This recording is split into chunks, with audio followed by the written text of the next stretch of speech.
5 പതിറ്റാണ്ട് നീണ്ട നിയമ പോരാട്ടങ്ങൾക്കൊടുവിൽ കുടിയിറക്കപ്പെട്ടവർക്ക് സർക്കാർ വീതിച്ചു നൽകിയ സ്ഥലത്തേക്ക് കയറി ചെല്ലാൻ മാർഗമില്ല.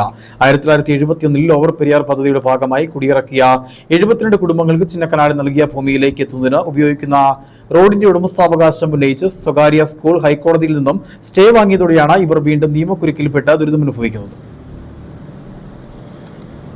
ലോവർ പെരിയാർ പദ്ധതിയുടെ ഭാഗമായി 1971 92 കുടുംബങ്ങളെയാണ് കുടിയിറക്കിയത്. ഇതിനുശേഷം ഇവരുടെ പുനരധിവാസം നീണ്ടത് 5 പതിറ്റാണ്ടോളമാണ്.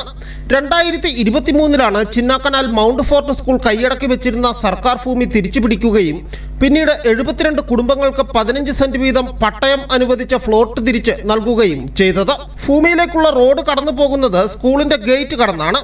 എന്നാൽ റോഡ് നിലനിൽക്കുന്നത് സ്കൂളിന്റെ സ്വന്തം ഭൂമിയിലാണെന്നും മറ്റ് സഞ്ചാര സ്വാതന്ത്ര്യം അനുവദിക്കുവാൻ കഴിയില്ലെന്നും കാണിച്ച് സ്കൂൾ കോടതിയെ സമീപിക്കുകയും അനുകൂലമായ സ്റ്റേ വാങ്ങുകയും ചെയ്തു. ഇതോടെ കാത്തിരുന്ന് കിട്ടിയ സ്ഥലത്തേക്ക് എത്താനും നിർമ്മാണ പ്രവർത്തനം നടത്തുവാനും കഴിയാത്ത സാഹചര്യത്തിലാണ്.